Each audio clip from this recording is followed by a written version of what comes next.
Do you want to know like YouTube's biggest problem? Is YouTube is the government, and it's like there's something wrong with the street. Wow, that's a good point. You're convincing yourself that you're doing something, but you're not. It shocked me. Explain to me why I'm wrong, or fix it. How motivated are you by money? Oh, God. What is your most successful company? How did you actually do them? Well, were you forced to actually think about the end of Vlogbrothers? Today on the Colin and Samir Show, we're joined by Hank Green. Hank started the channel Vlogbrothers back in 2007 with his brother John Green as a way to stay in touch when they lived in different states. 2,220 videos later, and Hank and John are still doing this experiment.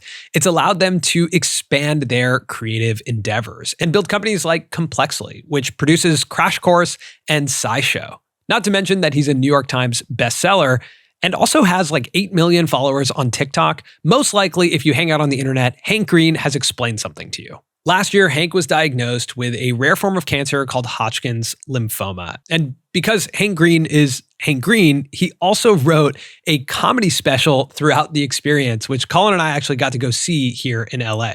This was a really special conversation for us to have on the show. Hank's seen YouTube since the beginning. He's launched companies, he's had successes, failures, and he has such a good perspective on the career of being a YouTube creator. This episode is sponsored by Kajabi. Kajabi is a platform where the average creator is making $40,000 a year through selling courses and memberships. It's also the platform that we use to launch our course, Creator Startup. Now, we built a course because we really enjoyed teaching, and we felt like it was a great way to take our knowledge and experience and offer it to our audience in a more structured learning environment.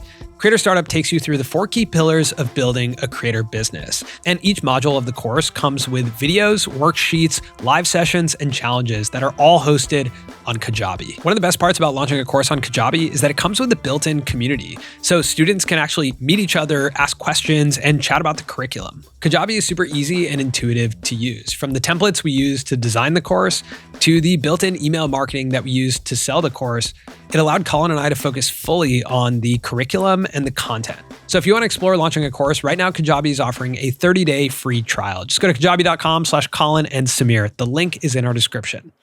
All right, now for our conversation with Hank Green.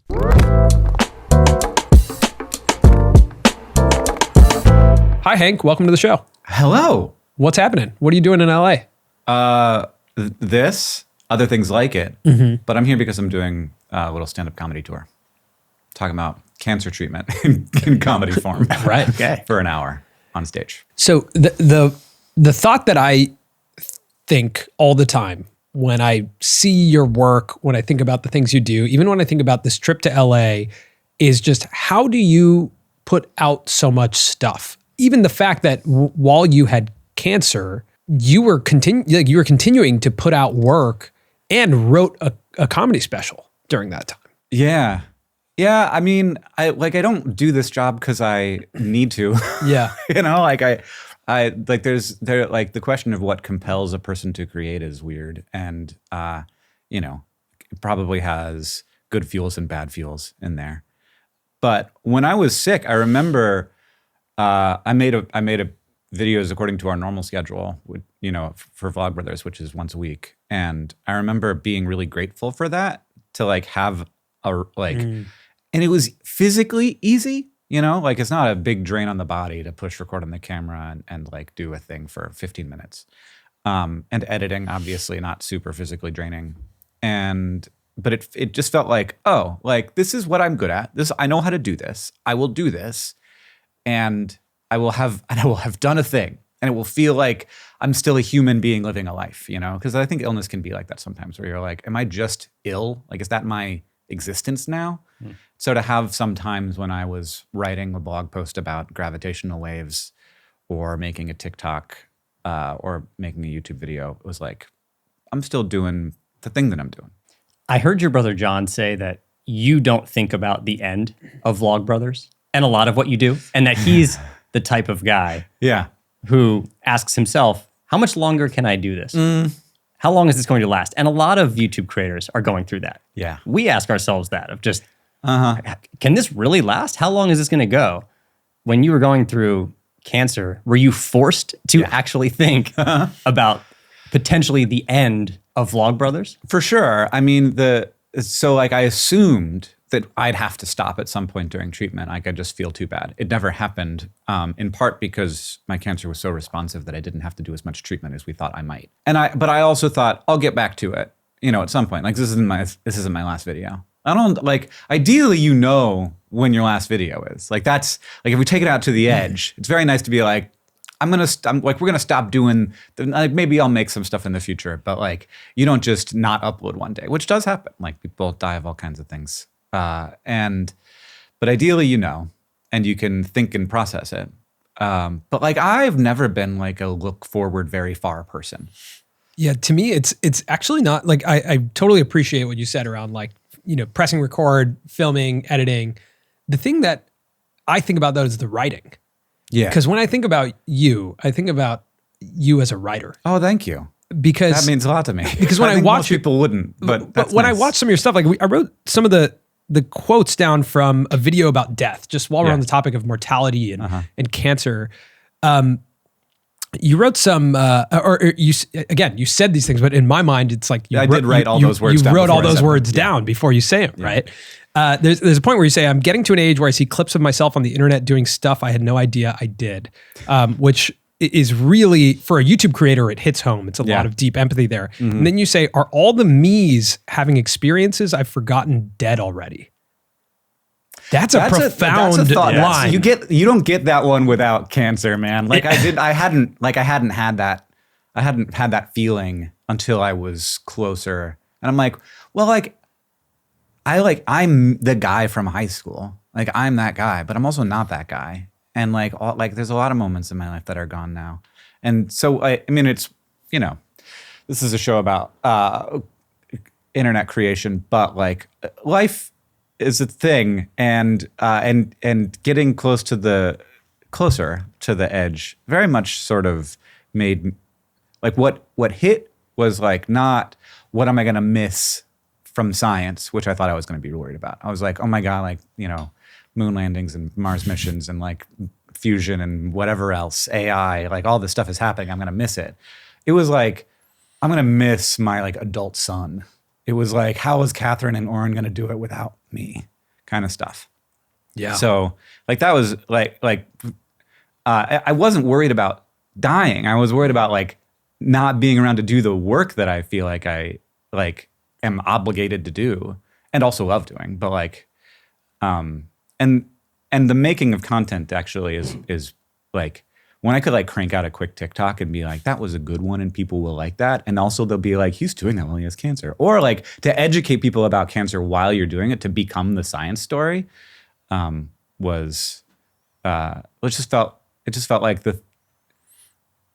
it feels very right. It feels like the thing, and like instead of being sick and playing Marvel Snap, which also was fun, I was like doing a thing that I felt like was additive, Purpose is a very important, arguably the most important part of the life recipe. But I think also when you're a creator, because of the reward systems that you talked about, it's one of the few, not one of the few places, but it is a very specific place where the reward systems can be extremely, quantifiable, right? Yeah. Like it's like there's a metric in the reward system. And I imagine that this experience made you to push to think about like the qualitative metrics. Or were you just like, damn, I didn't get to 5 million on Vlogbrothers? I mean, we've been doing it for so long that we've definitely gotten over some of the easier, simpler metrics. Sure. So Vlogbrothers is by far our most important YouTube channel, but like not by any means the one that gets the most views or the one that has the most subscribers, but it's the one that generates the most value for the world and for us and for, I think, the people who engage in it. And so like we know that.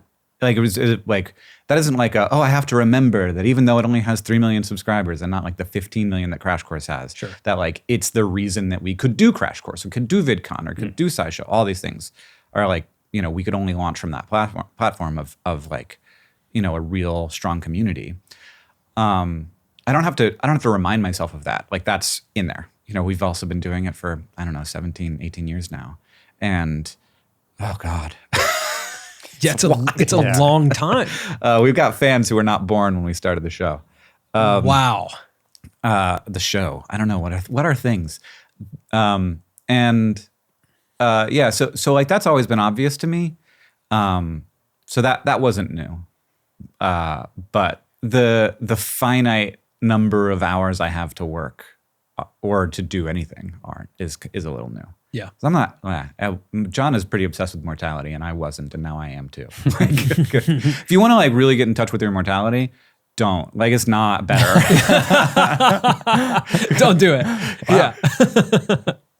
Yeah. I think one of the most fascinating things about you is like, of course I've watched your stuff. I enjoy watching Vlogbrothers. I love the like editing style, the the writing is fantastic. I missed I was out of high school during Crash Course. So like most of the people who work here were in high school, and, Crash Course was shown in all of their classrooms, right? And are incredibly grateful. Yeah, and they're very grateful.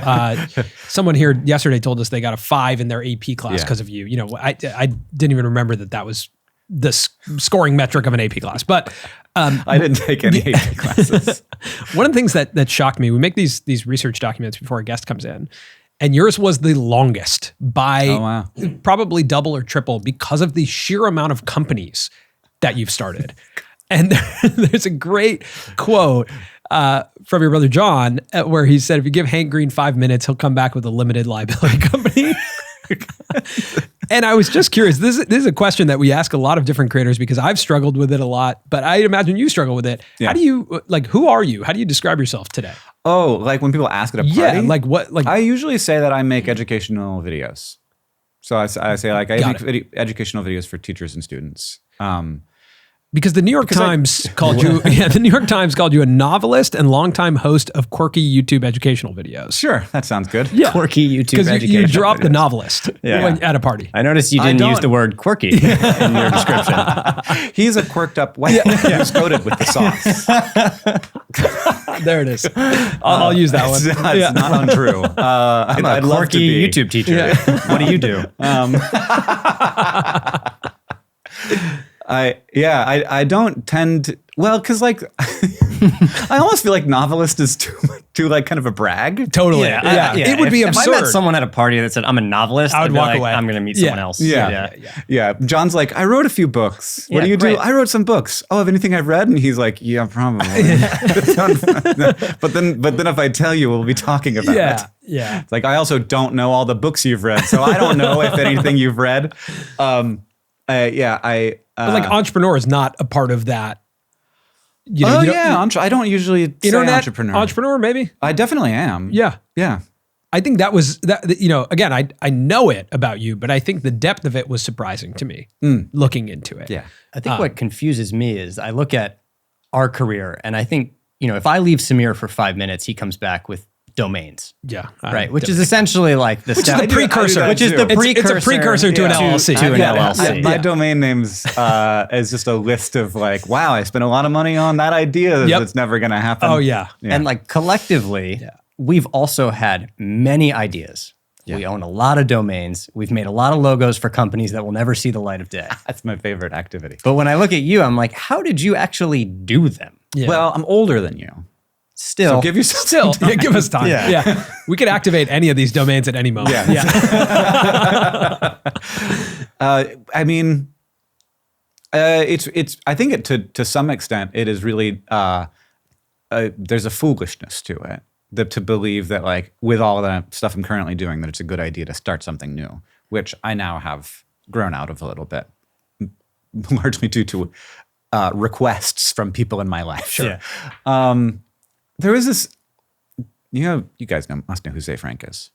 He used to run BuzzFeed Video. Before that, he was like the first, basically the first video blogger. Yes. Kind of. People will argue, of course. And Zay made this video during the year that he made videos in 2006. He made a video, and I don't know the title of it, but it's about what he calls brain crack, where you have this idea in your head, and you can get addicted to the idea part of the idea, where you just make it more and more perfect in your brain. And then you're like, well, I can't do it until I can do this part that's going to make it perfect. And once you get that part, you're like, oh, but if also I added this to it, then finally we could get it out in the world and like people would flock to it. You can't get addicted to your own ideas. Like it's it's just like just like pumping your own brain full of sugar, and you're convincing yourself that you're doing something, but you're not. I very much took that to heart, and I was like, anytime I feel like I have a good idea, I should just do it. And if it fails, I should look at why. I should learn from that and see if we can iterate on it. But if it succeeds, then that's the goal. Like, we did it. Like, it's succeeding now, and like now we're sort of like trying to juggle and keep it up and find people to fill in roles and make the thing work. And that's like that became the failure state for me. Like, it became worse when things were successful. Sure, because then you have a thing that you have to now do it. Yeah, manage. I have like a bunch of new employees to manage who are doing something totally different from the other team that I'm working with. The 0 to 1 is really fun. Yeah. Right? Like, this thing didn't exist. It's in my mind. Now it exists. Yeah. Super fun. Yeah. The 1 to 10 for me is incredibly challenging. It's like a math equation that I feel like it's so hard for me to solve. Hiring, management, slow growth, right? Rather than the explosive excitement of the dopamine hit of like, it exists now. This YouTube channel exists now. Yeah. But then you're in year 7 and you're like, okay, now. Right, you're in year 7, but you're still yourself. And so you are doing stuff to your team where you're like, oh, I launched this new product last night. Exactly. And they're like, Hank, you can't please do that. And then you're like, I'm the creator. So who are you to tell me? Because I can make stuff. I've made it before. No, I absolutely know that I can't do it. And I still do it sometimes. But I mean. That's the creative impulse. Though. I appreciated your perspective on how I built this, where you said, I listened to your show and everyone seems like they're so put together. And you said, I'm like hanging by a thread. Like, I'm just trying to get by. And I resonated with that because I feel like we are pushing. We've been working together for a long time. And I still feel like, I'm like, wow, we're more successful than we were last year. Yeah. We're more successful than we were the year before that. We're launching more things.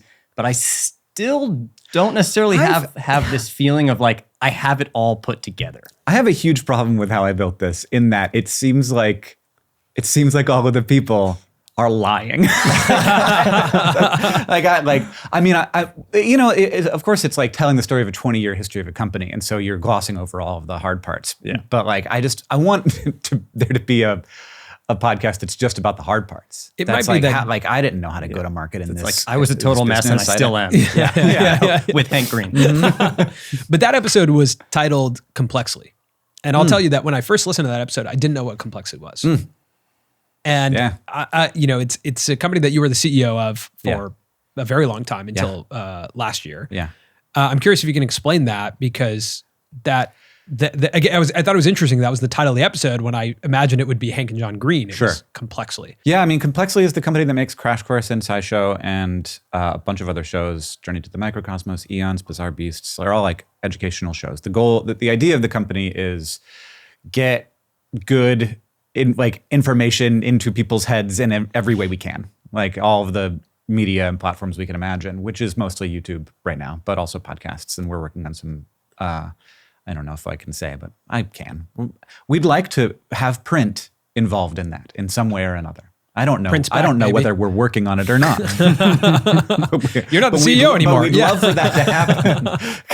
And is that all? Does the company work primarily? Because I know that Crash Course was started actually from a YouTube like originals initiative. Yeah. Where they gave you, I think $450,000 as an advance against future ad revenue to start the channel. Yep. Today, is it all monetized through advertising, or are there partners? No, I mean, one of the crazy things about Complexly is we monetize each of our channels very differently, which is probably not a good way to build a company, we've realized, because it doesn't allow you to scale any individual department. But Crash Course is probably, at least, like the biggest piece of the pie is probably grants. So like people, like rich humans and foundations and, large companies are like, you do amazing work. We'd love for there to be a computer science crash course. And we're like, we'll take your money and make it. Here's how much it costs. So that's probably the biggest pie piece. The second biggest pie piece is people give us money who are just normal people. So we have a yearly campaign where we sell a coin for $100, which is more than the coin is worth. But it is a fundraising. Like a That's how public business radio works. model of sorts. Yeah. Interesting. I'm really curious about this because you've seen YouTube from the beginning, really, right? Like, was your first YouTube upload 2006 or 2007? It was January 1st, 2007. January 1st, 2007. So I made my first YouTube video in 2006. Yes. And it was at a New Year's Eve party at Yeah. Lake Tahoe. It's a fantastic video. No, it's not. It has It is. It It's actually well is. edited. It feels like internet history in a very, like whenever I watch it, I feel like I'm watching a documentary about. Whenever you watch it, Yeah, I've watched it a few times. I just go back and I like to look weeks at baby Hold on. Hank. watching By it. the way, Hank, it's not very long. No, it's true. I can it's see it a few it's like times. 90 seconds long. And it also has one of my favorite songs in the beginning, the Death Cab song and when that you guys used to use. Oh, yeah. But when you guys uploaded that video, like, the evolution from that first upload to now, when you first started catching some traction, you were really confident in it. There's there's a quote that I wrote down about it.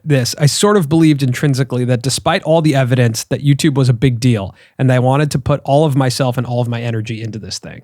Why did you believe that? I just loved it. Like I could see that it was different, and I could see that it was working, and like YouTube in the very beginning was a lot of pirated, like Daily Show and Family Guy clips, and then alongside that was this stuff that like Smosh was doing, and Brookers and Renetto and like people no one thinks about anymore, that were really working and people were really liking them. And I was like, oh, like this feels like it's going to be like TV. Like people, like we forget that like when media starts, it's usually sidelined and not as respected. Like when radio started, it was not as respected as the stage, like you could go watch, and like to some extent that's still the case. Like movies are a little bit less respectable than like going to watch Shakespeare or whatever, or going to Broadway.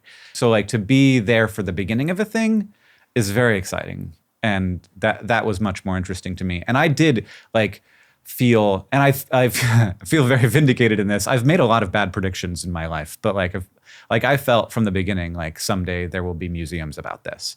And like this feels like and it was this is such a silly sentence when I first thought of it in my like that, like it felt like this was going to be as big of a deal as the printing press, like not YouTube, but like online media.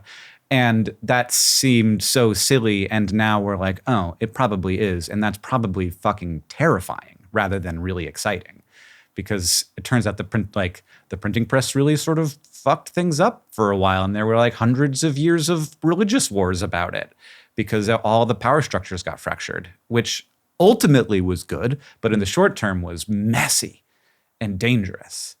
And now like I'm like, oh, so we're in the messy and dangerous part now. Like 2007, not messy and dangerous.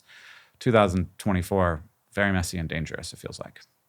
Because everyone has the opportunity to message anything at any time. Yeah. And and we don't have like the structures to deal with it. That's what happened. Like no one thinks of books are dangerous now. But there was a time. But books used to be the most dangerous Yeah. thing. And people killed each other about them. And like books can still be dangerous. Like there are books out there that I'd be like very upset if my son was reading about Nazi shit. But like, how much can I curse on this podcast? As much you as you just want. did. Yeah. As much as you want. Yeah. Yeah. It's your call. That's not usually my brand. No, but it's a good point about YouTube and just where we're at right now. Yeah. Especially in this year with how much technology has evolved. It's so fast. Yeah. I'm curious, when you look at where YouTube is today, where are you optimistic? Like if there is that element of, okay, it's a little bit scary where online video has come. Yeah. What is the optimistic side of that? I like ultimately the optimistic side is regardless of how dangerous books were after, as Martin Luther's printing out pamphlets and creating the Reformation. Nobody's sad that we have books now. Like books are great. So there's like optimism there. I think that it's going to keep getting worse before it gets better. But but in terms of like near term, I think that by far most of the stuff on YouTube is still very good. Like, I think people get a lot of value out of it. But it is very scary to me because it feels a little bit like any platform that wants to compete with the sort of big people in the room. is going to do whatever it takes. And like the biggest thing that gets people to stay on a place, there's a lot of things, but like the like most motivating emotion is moral outrage. And I remember saying to I won't say who, but like a high up person at YouTube once that they were like, but you know that we're trying to do this the right way. You can see that. And I'm like, I can see that you are trying to do this the right way. But can you see that I'm worried about who takes over when you're gone? I don't know them, but YouTube will still be there and it will still have that power. And if YouTube's, what does it look like if YouTube needs to do something to get its juice back, and like, what is that thing? What does Facebook look like if it needs to grow forever and ever? What compromises do you end up making? And what does it look like when there's some competitor who's cutting all the corners that you don't cut? When do you start cutting corners to compete? Is that something that you see when you talk about competitors, like that's actually happening when you look at TikTok versus YouTube and TikTok not paying creators obviously in the same way? I mean, obviously the platforms are very different. But you've talked about this on your channel. Like there is a huge discrepancy in how TikTok is able to pay creators as opposed to YouTube. And also how it handles moderation. Like you like to, I think that we're starting to see more platforms that are like, let's just not do moderation as heavily. Or platforms that are like, I think TikTok does, but it's just very clunky about it, where you'll just like lose your account. And then you want to get your account back. And you're like, I didn't do anything wrong. I got reported for bullying, but like I think people were just mass reporting me because they didn't like my content. And then that's it. Like there's no one to email. Yeah, and you're not a priority. The reality is I know people at TikTok and I'm like, hey, can you help my friend out? And they're like, I can't, as a person who works at TikTok, talk to those people internally.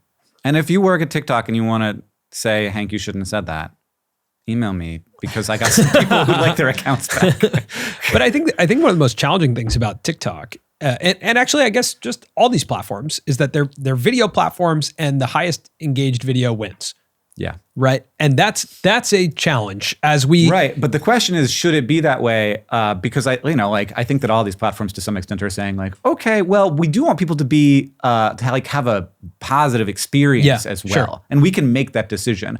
I've had this conversation with a lot of higher up people and they're like, these algorithms they're not focused on trying to make a specific outcome happen. And I'm like, yes, they are. Of course they are. Mm-hmm. Yeah. And they're like, well, aside from to make the most money for the platform. And I'm like, yeah. That's it. That's it. And but that doesn't have to be the only thing that a company wants. Like it's very obvious that, Hermes doesn't want to sell the most handbags. Right. They want to sell the right handbags to the right people. At the right price. At the right price. Yes. And so like you can have platforms that are trying to do it differently and are providing different, value propositions for their to the users of the platform. I don't know that this has played out. But in 2022, at the end of the year, Colin and I got on a Zoom with Elon Musk. Yeah. And he was talking about his intentions with Twitter. And he said something that really stuck with me, which was that he wanted to build it in a direction to limit the amount of regrettable minutes on Twitter. Yeah. Honestly, Elon, for me, that's like all of them right now. Right. I was going to say, I don't know that it's come to fruition. It was a surprising perspective. But I had never even heard that type of vocabulary for that empathized with the viewer's feeling after they left the platform. YouTube talks about it too. Yeah. They do. Yeah, about regrettable. And like they have made changes for that reason. Yeah. Because that's where I don't think they use that language, but that concept of like regrettable minutes is really interesting to me. Because the highest regrettable minutes I ever feel is TikTok. I never regret anything more than the time I spend. Most owners of any product would never even put forth the idea that there is a regrettable portion of time. That's right. Yeah. Like imagine a restaurant being like, we're trying to minimize the regrettable meals that everyone has at our restaurant. Because look, they exist. Yeah. So I want to bring up, because of the speed that technology is introducing us to visuals that we had never seen before, right? There's a comedian, Andrew Schultz, who said, right now on the internet, what works is a car crash. Meaning like to capture our attention is a high bar now. Yeah. Right? Like it is a high bar to capture mass attention, and everybody knows it. And so if you're doing this as a business and you're in the business of attention, you're finding ways to keep pushing it up. And it reminds me of a thesis written by Hank Green Oh, in no. 2002 Fuck you. about nature versus culture. Oh no. Yeah. You looked at my thesis? Oh yeah. Unacceptable. It's a child wrote that. Well written. The first part of it is called "My Head Is Too Big," which is fantastic. I was just looking at it. It's like we were going through all of our old files, and I was like, "Oh my god! Oh I no!" think even better is the introduction, where you say this is titled "This is not an introduction," and then within it you say, "I don't even like getting introduced to people." It's like the comedian from the start. I'm hooked, Hank. But I'm with you. I think that thesis is actually incredibly relevant to this conversation about how the pace at which culture is developing. Yeah. For better or worse on the internet, right? Yeah. And I'm curious if you could explain the difference between nature and culture, and your perspective today on these platforms and how much they're pushing culture forward. Look, could you defend your thesis from the University of Montana? Yeah. Live 20 years later. We will take as much time as we need. Yeah. I don't even know where to start, but I guess what I will say is it's very easy to find any simple story you want to tell because this is so big. Yeah. So I feel this is a sort of pet peeve I have in general when like any like large statistical thing occurs, people will be like, oh, it's because of this reason, and it's whatever they are predisposed to not like. You know, it could be because of microplastics or soy or the COVID or you can find evidence of anything you would like to believe. Yeah, or kids are spending too much time on TikTok. Like anything you don't like could explain the thing that you don't like. And it tends to be some other thing that is very boring. So my thought there is like, if the car crash works, then it's all car crashes. But it's not all car crashes, so how do we explain that? Like, people are watching this, and this is a long podcast where guys just talk about. We haven't gotten to the car crash yet, but it's coming. Okay. Yeah. This is gonna go. This is gonna go very bad soon. That's exciting. Stay tuned. And so like what.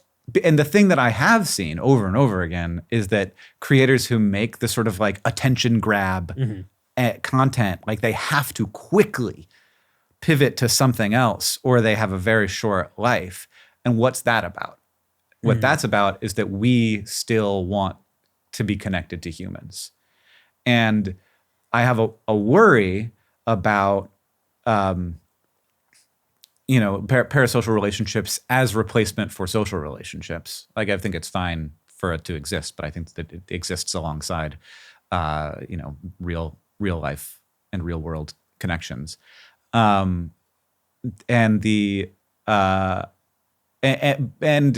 like, that's what it comes down to. And so like, that's much more interesting because that's the thing that I feel like actually influences people and connects with them. And they go back over and over again to the same person. Because in a world of infinite content, why would someone choose my video over any of the other videos? It's like, to some extent, I'm trying to make a better video than other people. I'm not going to, though. Like, there are going to be better videos than my videos. I'm not going to make a Casey Neistat mini film every time I make a video. And so what they're coming back for is like their trust in me and the relationship they have with me. And so that's the thing that you have to establish. And a car crash can't do that. You don't form a relationship with a car crash, even when the car crash is metaphorical and it's a person doing something very attention grabbing. That's a good point. Thanks. Yeah. I don't know if that has anything to do with my thesis. There was a point. I think it does have to do with your thesis. Yeah, there was a story in your thesis about how when you were at summer camp, you had a blog, a written blog about Mars, right? Yeah. And I found this to be very interesting that you were at summer camp, you didn't have access to a computer, to the internet, and you missed a big event. There was some sort of meteor or something happened with Mars. Yeah. And you missed it. And when you got back from summer camp, you noticed there were a ton of page views on your site, and you wrote that you felt ashamed of your disconnection. Oh, wow. And I look at that and I wonder. That guy's dead, by the way. Sure, he's long I don't dead. remember his memories anymore. I looked at that and I wondered if that is part of why you have even that perspective that, Vlogbrothers is not the car crash. Yeah. It is the long sustained connection. Yeah. Yeah. Well, the first thing I ever did on the internet, the Mars website was the first thing I ever did on the internet. The first thing that ever got like attention broadly is after I graduated from college, I was unemployed for a little while. And I stole like We Buy Houses signs that are always up. And sure. And I spray painted them with the URL of my new website, which was ihatei4.com, which is about the road that goes through Orlando and how much it sucks. And I was like, I'm going to make and I'm going to use this as like a hub for like transportation reform. But like the way in is through. How old were you? 22, okay. Maybe. Fighting the good fight for transportation reform. Yeah. And it was wild because like the local news saw the signs and was like, we got to do a story on something today. We'll go to his house in Winter Park. And they did. And I was on the news and I was like, and also transportation reform. What if people staggered their work days so we didn't have to be stuck in traffic? What if people carpooled more? What if people live closer to where they work? And then I tried to be like, I'm going to create a community of people who are going to do this. And it didn't work at all. Like they were there for the shock of I also hate a road. Yes. And what they hated was other drivers. Yeah. And I'm like, yeah, that's the problem. It's not you. It's the people around you who are just like you, also trying to get to work. And when I moved to Montana, I shut it down because at that point, I didn't hate I-4 anymore because we don't have eyes. You just have open roads. You don't have eyes. I-90 is not part of town. Didn't you do your first brand deal through that website? I did. Fuck you. You're like that guy who does the rap. Narwhal? Yeah. I don't think I've. Yeah, I did. Again, it was an incredibly long research doc, but I don't remember what I sold. It was a $200 transportation ad. Yeah. Yeah. But it was like, I do think like the first dollars you make on the internet are very important. How motivated are you by money, and have you been throughout your life? I'm very motivated by money. I have always been. I to some extent, I think that I had like a chip on my shoulder because I was among a few people who I knew who didn't have student loans. And I felt like I didn't deserve that among my friend group. And I was like, why do all these people have this? Like I have this much easier than all these people, and like it's going to be much easier. So I just felt like I had to prove that which is wild. Like none of this actually proves anything, but I wanted to prove that I could make the amount of money that I had. My grandfather was a business person, so the amount of money that I inherited, which I did do, but doesn't actually prove anything. There was part of it that was that. There's part of it that it's just like I like objective metrics. Like I wanted to get an A, and once I couldn't get A's anymore, making money was like getting an A. And it's very like it's transferable. People get it. Like it's a status thing. But like I was very happy, and I'm still motivated by money, but I'm not motivated by having it. I'm just motivated by making it. And to some extent, it's certainly not perfect, but it is a surrogate for the value you create. It is just a surrogate. Like you also have to be good at converting the value into money, which is a separate step. Yeah. When you have employees and you want to pay them better, or you want to have profit distribution at the end of the year, that's important. And for a long time when I was CEO at Complexly, I felt like my job was to figure out how to make money, and their job was to figure out how to create value. And I would like to think that we have shifted that some, where everybody sort of gets that we all, there's a bunch of people on the team whose job is both of those things, or just one of those things or the other. But like everybody's working together to do both of those things, to create value and to convert the value to money somehow. So we can pay for all the things. Yeah, I find it interesting. I did just want to close the loop on your thesis because you were like, why does that connect to what I brought up? Sure.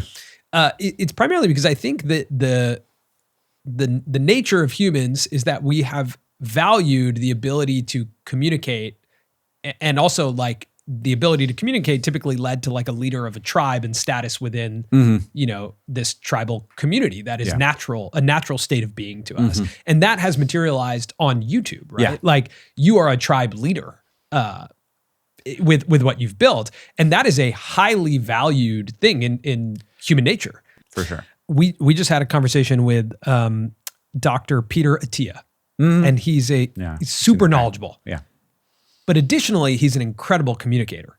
He's when he speaks, he speaks with confidence. He's super articulate. He's funny. Yeah. And in my head, when we were talking to him, I thought, if you were a worse communicator, we wouldn't believe you. Yeah. Right? And that's a really fascinating. And inversely, you're so good that if you did want to lie, we would. Which I'm not saying he does, but if you did want to, I would believe sometimes I watch stuff from people and I'm like, man, this information is so good, and you're the wrong person. You can't deliver it. Yeah. And that's something that I think of with your videos, that your style of articulation is very fun to listen to. And I believe it because the way you speak, the way it's cut, the way it's the pacing of it. There's also an intimacy to, I'm between family right now. Right. I'm in the midst of with Vlog Brothers. That's like the most I'm powerful, in the midst of a family conversation. Yeah. It's like the most powerful thing that which is like incredibly powerful. To start every episode, Good Morning, John. Where you're like, wait, am I supposed to be watching this? Am I supposed to be here? And so they've let me in. Clearly, they've let me into this relationship. Yeah. I think it's actually one of the best frameworks for a channel on YouTube. Yeah. No, total that has accident. not been replicated. Yeah. You know? And that framework, again, builds like this incredible depth of trust. And like, I just think a lot about what you said earlier in the conversation, that then unlocks the whole world, right? Because of that deep connection to a few 100,000 people. You know, that connection to those people is what unlocks the rest of it. Yeah. And I mean, I think that it's easy to forget how many people 300,000 people is. Totally. We have this conversation with a lot of creators where I call it relative zero. I ask creators often, what is your new relative zero? Yeah. Where you would say that nobody watches, right?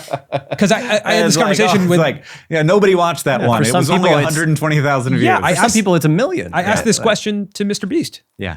I said, well, what's like nobody watched your video? Yeah. Sub 200 million. Well, we're all where we are. We all are where we are. I don't know what that means, but but it's incredible. My wife and I say everybody's themselves.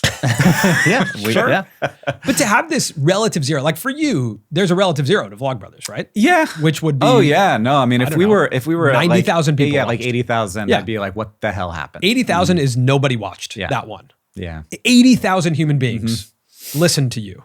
And nobody watched it, right? And so that again, I wouldn't necessarily think nobody watched, but I would be very worried. But there would be something weird. You'd be like, something's off. Yeah, we don't mean nobody, but we say. We say, man, nobody watched that. Yeah, nobody watched that. Yeah. And I think that's a really fascinating, again, nature versus culture thing. Yeah. The thing that you've done also, I think over the more recent years, is become this authoritative voice in our industry. Right. I like to try to do that. Creators look to you. It's hard. You're a very public as well as private advocate. You know, like we've been in rooms with you and leaders from YouTube and other platforms, and you will gladly stand up and share your opinion. You'll say things that sometimes we think, but we won't say out loud. I am in a nice place of not needing to care that much. I mean, complexly, I do have to not make YouTube too angry to some extent. Like we do get money from them for various projects, and we work really closely with them on we have a thing called Study Hall, which is a crash course, but actually you can get college credit through a partnership with Arizona State University, and the gostudyhall.com. And if you're interested in that college credit for cheap, and like the people at Complexly will sometimes be like, Hank, like we are trying to run a business here with our friends and partners, and I'm like, I only say things that are true. And like I'm careful, and I'm like, I will, if I see something that smells fishy, I go internal first. I ask people at YouTube, I'm like, is this, like, explain to me why I'm wrong or fix it. And like, I don't need to make a video that's going to get a bunch of views. Like that's not important to me. And what's important to me is either that I've got this wrong and that you're actually doing the right thing here, or that you didn't know about it or you thought you'd get away with it, but you're going to fix it. Like that's way more important. Shorts revenue sharing gets announced. Uh-huh. Colin and Samir are in the video announcing it. Yeah. You retweet the video with a series of takes that I remember when I saw that tweet, I was just, because it is like, I got some calls about that one. I'm sorry, guys. No, but it's like, again, you're an authoritative voice. I trust you. I look to you for what we should be thinking when it comes to how we structure platform, creator relationships, how we think about ourselves as creators, and getting that I remember that tweet so vividly because also we were on our way to Palm Springs to a creator summit that we were both going to be at. Yeah. And I was like, is Hank mad at us? Did we do something wrong? The first conversation we were going to be moderating was about YouTube Shorts, about the announcement, and you were in the front row. You were in the front row, yeah. I don't know if you have any, this is like a core memory, but I don't know if you have any recollection of what this was like. But for us, it was like, oh, wow. You know, and it made us recognize that we could also, and should also, you know, really think through this stuff. I mean, you guys and question are a it. very, very valuable voice for YouTube and for any platform. Yeah. So that I think your voice in revenue sharing has been really interesting because my perspective on revenue shares and YouTube is that they didn't have to do it. I disagree with you. And I'm curious to you know, and I'm like, when I look at it, that's been my You perspective. mean they didn't have to do it from the start? From the start. And the fact that they did it is pretty incredible, and that they've sustained it is incredible. And I think maybe the reason I've had this perspective is because for the first 10 years of our YouTube career, AdSense revenue was nominal. It wasn't even a line. It was found money for us. It wasn't even a consideration because we made such niche content that the way we made money was through different avenues. And I never considered AdSense revenue as a part of our business. It was like, hey, we get to upload these videos for free, and then I can make a brand deal. YouTube doesn't get a cut of that, but I'm playing the brand deal on their platform. Yeah. So actually, this is a great scenario for me. But over time, that's changed. And I'm curious your perspective because you said you don't have that perspective. Well, I mean, I don't think that I think that I don't know if they had to, but they felt like they did. Yeah. So at the time, we were getting in 2007, all the bigger YouTubers were getting emails from other platforms that were offering rev share. Got it. And some people were taking those calls, and it was interesting. And what would it mean? And what, like, you know, YouTube was a baby. Like, there wasn't any, it had audience. But the question was, could we pull audience to a new platform that would share revenue with us? And that's why they did it. I like to think that it's good for them to have that money mean that they're creating a really vibrant economic ecosystem that wouldn't exist without that extra money.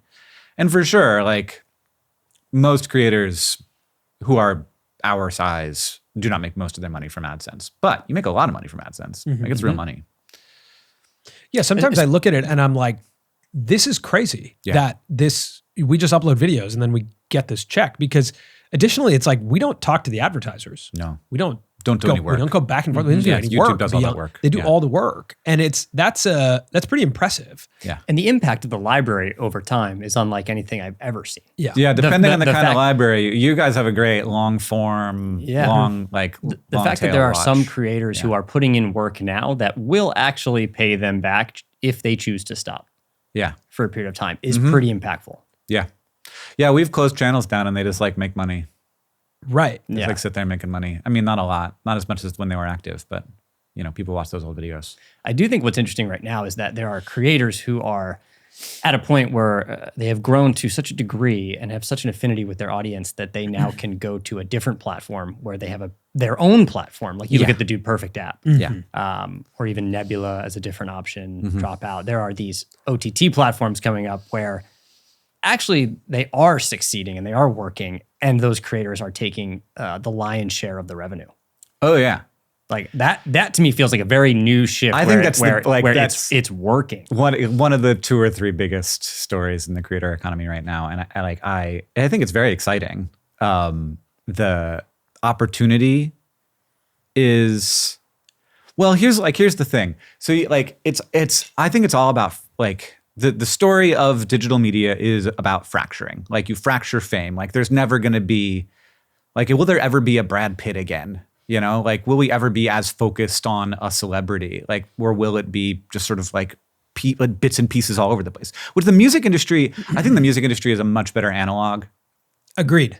I very much agree with that. And the music industry has always been a little like that, but is more like that than ever. Where I'll find somebody who has 200 million streams a month on Spotify and be like, this person is not famous. They're just not in the popular and that's culture. happening in video for sure. There's a lot of pride in music consumption of having your own private space where you like a band that no one else likes. Yeah. And I think there's a lot of pride in the creator economy too, of liking a creator that no one else likes. Anyway, yes. And so you can see that, like, why wouldn't that extend to platforms where there's a platform that's for, like, Dropout is a great example of like, it's for a certain kind of person. You know, there are like this kind of nerd. We made a platform for this kind of nerd. Yeah. And Nebula is a platform for a different kind of nerd, you know? Like they're like, I'm sure that there's overlap, but like they're for different kinds of nerds, you know? We're all nerds. Yeah. Like, you spend this much time on You the guys internet. are not nerds. Well, we put on a good front. Look at Samir's sweater. Yeah, but we work hard They for bought this. me this so that I would have something to wear. I think that But I started on the internet with a blogger account. You know, like Okay, you're a bit of a nerd. I'm still a little bit of an internet I've seen your nerd, forearms though. which reads nerd. Or No, it reads athlete. oh my, let's end the podcast right now. That's the nicest, kindest thing anyone's ever said to me. Ever. Yeah. My wife is very into forearms, and it's made me. Oh no! like, she has start pictures of looking at Colin's forearms. She's like, Hank, when you go on the show, try not to bring up his forearms. Please don't tell him. I know we about talk about them often. Yeah. Just try not to. Yeah.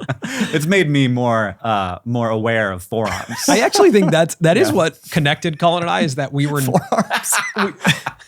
We both have pretty nice forearms, but there's some underlying. roll up your sleeves. But there's some underlying nerd to you as well. It is what connected us. I think was that we were nerds pretending to be athletes. Okay. You know, and I think we discovered together. We were like, oh, it's safe here. We're actually nerds. Actual athletes would not have started the Lacrosse Network. Right. On YouTube. Totally. Yeah. No way. Where were we? What were we just talking about? No. Different like OTT apps for nerds. Yes. But I think that also plays into the world of connected TVs and the fact that most people are watching stuff again on television. It's like there was a time where we were all, you know, like, oh, this is for the mobile device. Even, do you remember when Verizon launched their platform Go 90? Yeah. Remember that? Where it was like, it's a phone, but you go 90. You didn't know why it was called that. Yeah. Today years old. Yeah. That's why it was called that. But everyone was making stuff for the phone. Yeah. And now it's interesting that we saw last year, 30% of our viewership is coming from connected TV. And the average view duration of that is 40 minutes. That means people are sitting on television watching 40 minutes of the Colin and Samir show. Mm-hmm. That then opens up the door to scrolling over to the Dude Perfect app and having the Dude Perfect app be a safer place for kids to navigate than YouTube, right? And then Dropout being more of an environment where I can find the stuff I like. It puts into question the you know, this is such a dumb media concept, but bundling and unbundling of like, do these things start to come together? You know, Dude Perfect just announced that Zach King's now on the app. You know, that is a form of bundling. Now, hey, where's all the kid-friendly content that's COPA compliant? Yeah. Which, for those of you who don't know, means like ability to advertise towards kids. Yeah. Put that all together. That's actually potentially a threat to YouTube and YouTube Premium, and the concept that YouTube is actually an OTT app as well. I love that YouTube is being threatened in a couple directions right now. I love YouTube. I think YouTube's like, I love a lot of people there. I think it's amazing. It's an amazing thing, and they have a huge suite of amazing features, and they care about creators and like. But I do like to see some chinks in the Google armor. It felt a little bit like we were gonna live in Google's world or Alphabet's world, and now it's like maybe we're gonna have a bunch of different things going on. So yeah, I do think that it's a kind of threat, and I think it's very hard to respond to. I don't think that YouTube could help people. YouTube's had a very hard time for a few reasons, creating products that are more specific. So I've heard rumblings for a long time that YouTube would like to have a product where you can subscribe, like pay money to get access to certain channels, but not like everything. And you pay less than you'd pay for YouTube Premium. Right. And you'd get those channels ad free. And I think there's just like weird reasons, and like they have a lot of stakeholders and a lot of relationships. There's like reasons why that's very hard. Yeah. And so it makes it like creates an opportunity there. I think bundled memberships would be interesting if we could say, hey, we're going to start a membership. Hank, do you want to do it with us? And hey, you know, other creator economy channel. Do you want to do it with us too? And now we have a bundled membership where each of us uploads and people get access, and maybe the split is based on watch time. I don't know, something like that. Do you want to know like YouTube's biggest problem is music. So in order to create a subscription product, they have to, like, it's very hard to do that without including music because, of course, a lot of videos include music. Sure. And so would you have those have ads as a surprise, or would you just not have those videos be available? And so they have this relationship with the music industry, and there's an amount that they have to pay to them to have right. you know, to be able to play the content that has music in it. And so like the YouTube premium product has to include basically all like a Spotify subscription price point plus like everything above that is what's actually being paid for the YouTube content. And so it has to be too expensive to make, I think, well, it makes more sense now that there's so many ads, but to make sense. And then to have a sort of like alternate bundle, like you'd have to carve out the labels, and then that might create a problem for that product, like technologically, like trying to figure out how to solve that problem.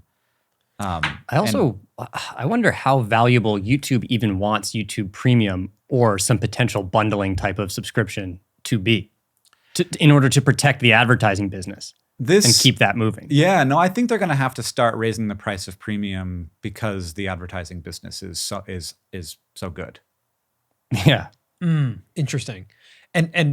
But what is our take from premium as creators? Do we know? We get the same take, we get the same take. But it's after they pay the labels. The labels. So the labels get, I don't know what it is, $8. Yeah. And then everything else gets split. I've been a premium subscriber for so long that sometimes I have to remember that I need to empathize with the people who aren't. Yeah. Right? And like, what is their experience? What is their like I do advertising go and experience? watch on a non-premium account sometimes, and it's like, It's jarring. This sucks. Yeah. It's kind of jarring because you forget what it's actually like. Yeah. I still think, this is now a complete aside, but in the advertising business, I'm still surprised that more ads aren't made with creators for YouTube. So like we're watching TV ads on YouTube, which we aren't used to. Yeah. Most people who watch YouTube aren't used to watching a television ad. But if you, well, I mean, I bet people who watch YouTube are now. Yeah, I guess so. If you see a lot of them, you get. But it'd be more fun if it was you in your room doing a Hank Green video as an ad before a Colin and Samir video. That's more fun. Yeah, for sure. I mean, for our charity store, Good Store, those ads that are hosted by me and John do very well. Of course. But like better than anything else. Of course they do. And I think like the ad agencies who are spending huge budgets to make a 15, 30, and 60-second ad that can run cross-platform, my thought is like, I don't know if the Hank and John ads will work on television. So it goes the other way, like build it for social first and then play it on television. But maybe. Yeah. And that would be pretty disruptive to the ad agencies. Weird. And it is. The ad agencies also have a lot of power, of course, over this whole thing. Yeah, but it would be very disruptive to be like, hey, here's the brief. Can you just make it? I mean, there like that exists. You get videos as ads. Yeah, sometimes. Yeah, of course. Yeah, you just mean like a more formalized system to integrate creators in that way. Yeah. If it made money, people would do it. Listen, we could buy a domain right now. The three of us. All right, we're launching a new company. New company. At the table. That's right. There we go. One thing I'm curious about, because we talk about a lot of these policies, YouTube, like how we all communicate differently to YouTube, right? And sometimes we communicate in public forums. Sometimes we communicate with our partner managers, and they do a lot of unscalable things, which I appreciate. Meaning YouTube does the most to engage with their creators. And we get to have a voice. But there's over the past, decade, there's been rumblings of like creator unions or lobbies where we can bind together and have a singular voice towards platforms. And Colin and I have talked about this before, and I know you've been involved in some of these efforts, but to me it feels like we are wildly different than other unions because of the nature of what we're doing. Like, we are a media company. Complexly is a media company. We aren't actors. Yeah. We don't work with a studio. We are our own studios. Like we are laborers for Colin and Samir, right? Like, so what are we going to unionize against ourselves? Like it's But there probably needs to be a unified voice to the platforms. Why has this not really worked? Well, the creators are so different from each other, for one thing. So like there's a lot of creators, like if you are, in your first 1,000 subscribers, you're completely different than if you're in your first 100,000 subscribers. And then if you're there, you're completely different if you're in your 10 million. Like it's just like a totally different set of businesses. And so, and also there's like the majority of I don't know, actually, probably not. But like the majority of the views are probably going to channels that have over 100,000 subscribers, whereas the majority of the channels probably have less than 1,000. And so like who do you prioritize in this conversation? Like the people who are getting the most views and who are, generating the most revenue, or do you prioritize the people who are the most of them? And though like it feels a little bit like when you're thinking about a union, you're thinking about like, okay, how do you create systems that work for everybody, that allows people to have a chance, and that I would think of advocating for things like a way to reach someone if there's a problem, which if you have fewer than 1,000 subscribers, you just don't have. Mm-hmm. If you have fewer than 10,000 or 100,000, you may not have. And whereas if it's like you and I, it's a totally different set of problems, because that problem is already solved for us. And so we're looking at like, hey, we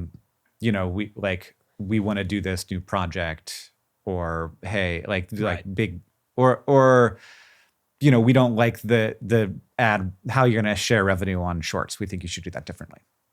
Or we don't like that you're doing shorts at all. What's the fucking strategy, you guys?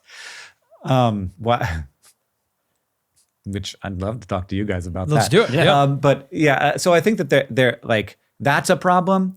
And also what you identified, which is that most unions are employees of companies. Some unions, like the Screen Actors Guild, are contractors, and like the Writers Guild. Like they don't work, they're not like employees. There's contractors with these things. I don't like, it's weird. Yeah. Like the way that Hollywood works is different from any industry. And then we aren't either of those things. We are not contractors. We do not work for YouTube. We are not contractors for YouTube. We're not like Uber drivers. We run a company. Yeah. Like we run companies and we license our content to YouTube. We are content licensors. We don't work for them. We work for us, and they provide a tool with which we can help run our business. But that does mean what it's more like is a government. Like YouTube is the government of the town that our business is on the street of.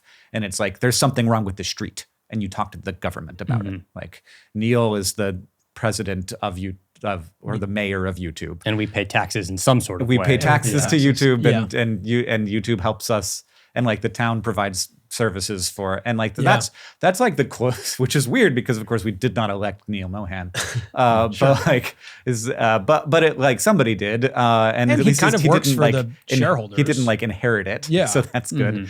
He works for the shareholders, and like we are a stakeholder among other stakeholders. Right. Like there's advertisers, and there's the labels, and there's creators, and there's of course the people who watch the videos, and also society, ideally. Earth should be one. What a fascinating ecosystem it is. It's wild. And I think all of these platforms, and I think that like some people have correctly identified this and been like, I'm going to buy one of those, and then I will be the king of one of these towns. That it is like it is sort of a modern day nation state thing. Like I live on the internet. It's jarring to see you in real life. I live a lot of my life there. This is not how I typically see you or know you. You're mostly made up of pixels, typically. 2-dimension. Should we talk about shorts? I was gonna say, which is why it's such a big deal when something like shorts is announced. Comes into our town. Try speaking to a non-YouTube native person about shorts. And with any level of passion, and they will not reciprocate it at all. It does not matter to them. They're like, oh, the vertical ones on there too? Sure, fine, whatever. And it's such a big deal. Like, to us, it's like everything changed. We're like, no, but it could risk what the platform is. We're like, it's taking away from long form. And they're like, I don't know. It seems that they're like, it's just all vertical and it swipes. And you're like, no. Oh my God, everything's changing. I think there was also this I made $4 from it. It's bad. There's this weird, it felt very reactionary, I think. Right? And I think that felt strange. I didn't feel, it felt obvious. It felt obvious. Strange. It felt like that not thing strange, but just like, To be honest, I'm actually relatively happy with where the platform has netted out, which is that long form viewership is still, from my understanding, what's working, what's being prioritized, and people are watching on connected TV, which I think is good for creators and clearly good for viewers. People are enjoying it. I was worried that wouldn't happen when Shorts was announced, that it would change the viewing behavior of the platform. Yeah, and I think that it has to, like, especially on mobile. Like, that's where it changed. I guess actually it's just bifurcated the behavior. Yeah. Mobile is now Shorts, and people are moving to connected TV. It's allowed both things to happen at once, which I think was really smart. Yes. Because you can watch on connected TV and then swipe on Shorts at the same time, which is a lot of how... Now I'm double YouTube timing. Right? But it actually, if you watch someone watch YouTube, that's probably what's happening with one of our videos.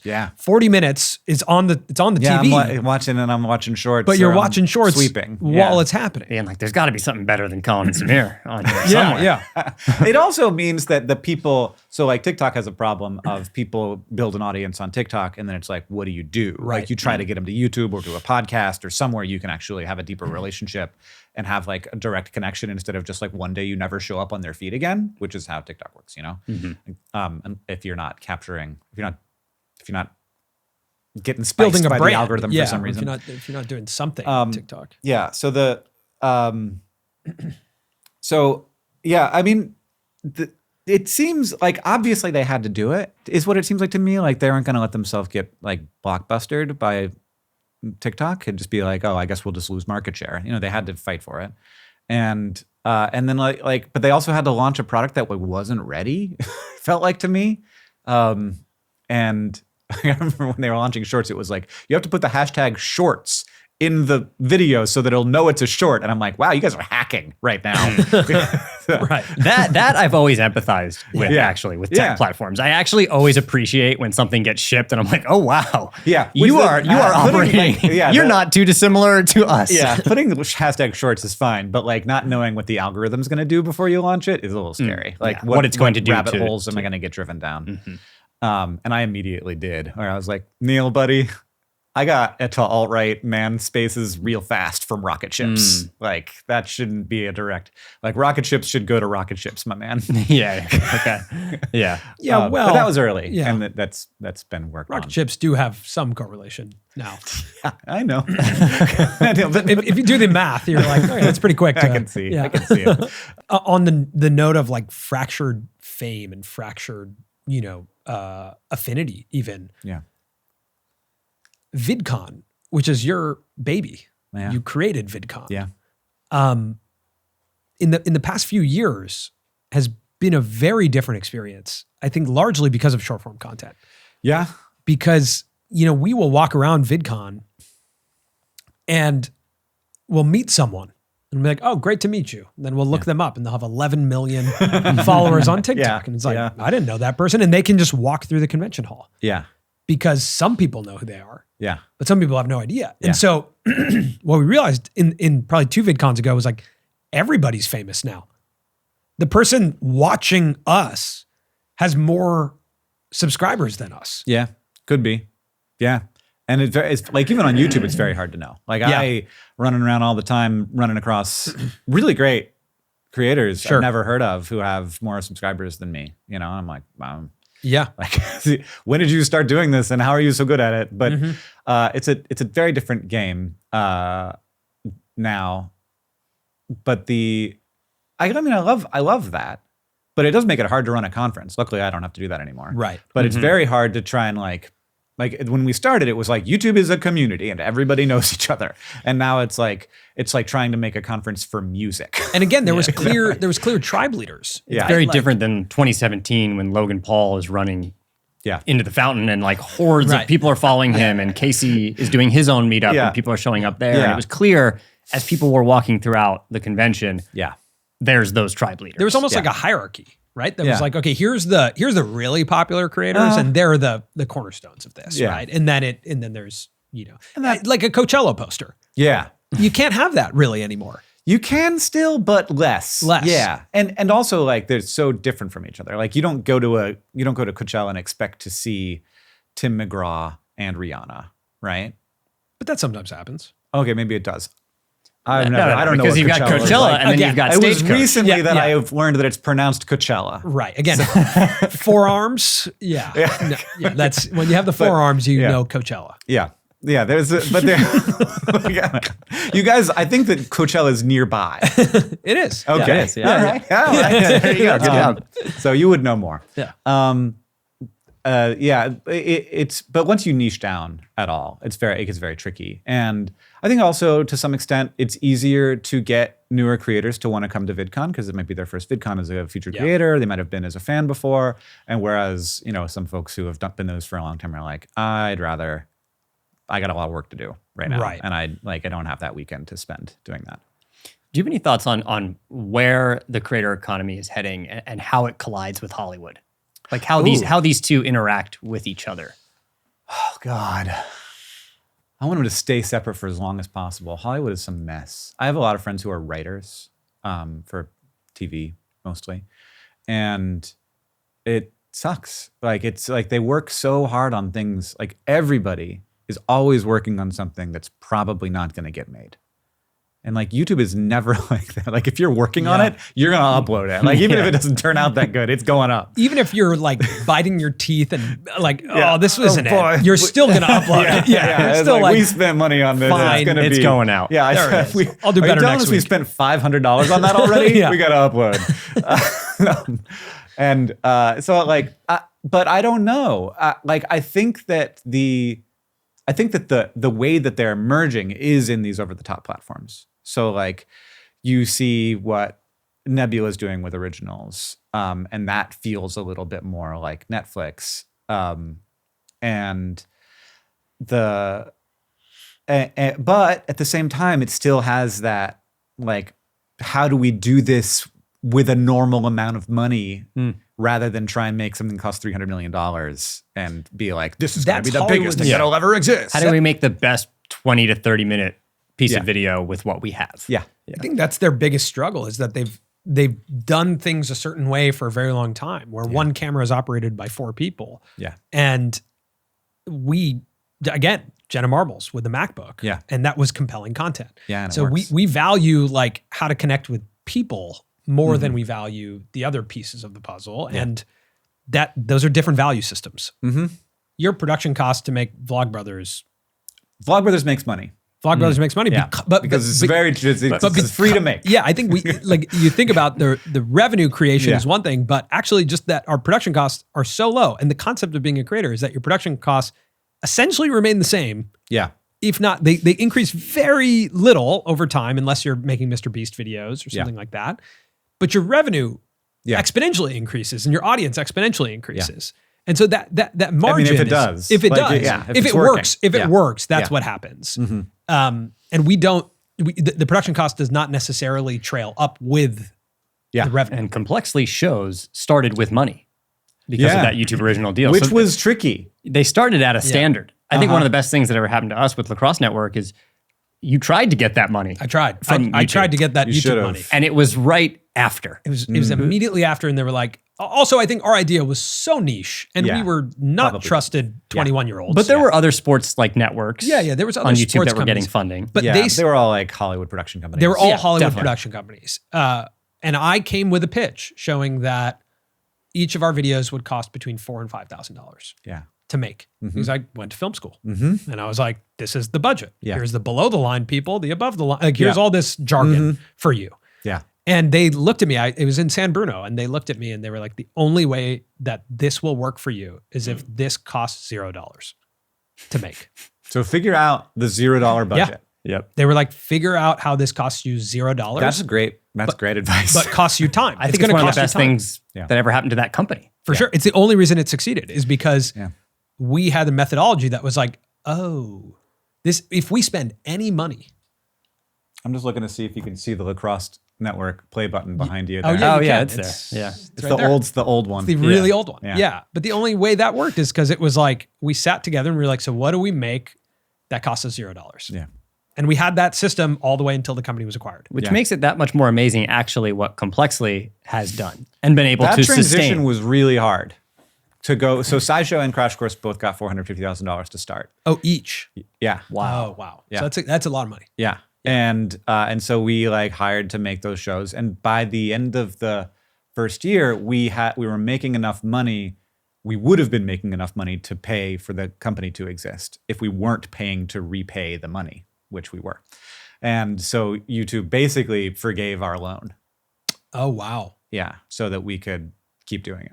At that point, most of those channels that they had funded, so they funded a few YouTubers got the money, like Phil DeFranco and Rhett and Link and Fine Brothers, I think, all got some money. But 90 other like Hollywood production companies got money to make this stuff on YouTube, and all 90 of them stopped at the moment the money stopped flowing. Yep. And we were like, we can keep doing this if you forgive our loan. And they were like, well, I mean, everybody else just stopped and like are never going to pay anything back. And you're like one of the most successful things that's come out of the program. So they did do it, and we were very grateful. What is your most successusal company? I don't know what you mean. I mean, Crash Course, profitable, like, I guess. Yeah, I mean, Crash Course is profitable. Like, not complexly, because Crash Course I would say is the most impactful. Yeah, right? for sure. Yeah. And in the way that I measure success, I'd say that Crash Course is the most successful thing we've ever done. Yeah. But it's never. I think that it loses money every year internally at the company. Sometimes I think since the coin launched, maybe it doesn't anymore. But it's very, very narrow margins. In terms of like profit. I mean, in terms of profit, of the things that I've done, Good Store, which is our like charity, like it's like you can subscribe to get coffee. Yep. We're gonna launch tea soon. We're gonna we've got soaps and like some personal cleaning products and socks, which are also kind of consumable. And you can just subscribe to various things or just buy one-off products, and all of the profit from that goes to Partners in Health. This year, Good Store's donation was over $3 million. Wow. Yeah. Okay, got it. Where did the idea for Good Store come out of? It came out of that need to raise $25 million for Partners in Health. And like part of it, what John and I said was like, okay, so we'll take DFTBA, which is our like, we help creators make products. And we're like, okay, we'll give all the profit from DFTBA to Partners in Health, or all of our distribution. So anything that would come to us, that's going to go straight to Partners in Health. And and that's going to be a big part of it, but it wasn't. Like we were just having a hard time. It's a tricky, like merch is a tricky business. Sometimes you have really big years, sometimes you don't. It's a weird, do you buy enough? Do you buy the right number of products, and what a shipping rate's doing, et cetera? It's interesting. You bring up DFTBA, which creates products for creators. We talked about VidCon, which is creator conference. We didn't talk about Subbable, which was a subscription platform you sold to Patreon. Yeah. So much of this is like extremely creator centric, like solving creator centric problems. Yeah. I was listening to John, and he said like, yeah, we're successful. We're not that successful. We've never been at the center of YouTube culture. Oh yeah. Well, no, not a good place to be. And some people can handle that pressure, but not me. And I think he's referring to like being a Logan Paul or Eliza Koshy or something like that. But when you look at actually what you've built, it is pretty core to the center of YouTube culture. Sure. That's great. Thank you. Like, how do you look at your place within YouTube culture and what you've done? Even the fact that like when Samir listened to how I built this, he hadn't heard about Complexly, you know? Yeah, I mean, I'd like people to know that Complexly exists and that it's like a great group of people who make a lot of amazing stuff, work really hard. But like to some extent, I don't like, maybe this is going away some, but I was happy. People like, a lot of times I hear YouTubers kind of have a chip on their shoulder about being ignored. And I'm like, yeah, but you don't know what it's like to not be ignored. Totally. Like it is kind of nice to fly under the radar. I see, because I was a reporter in a former life, and I see what happens. Like I see how like those companies are treated by the press. Like they're not like constantly getting talked about as like, you know, bastions of success and how wonderful they are. Like they get, you know, like being in the press means that people are going to be looking at you and scrutinizing you and deciding that they think that your strategies are bad or they think your strategies are good, and you're getting analyzed by stock market analysts, and it's a whole thing. And like, this is kind of nice. Yeah. Let's just like be here and like build things and like deliver value and like get like feel good that we're delivering value rather than what we're being appreciated for delivering value.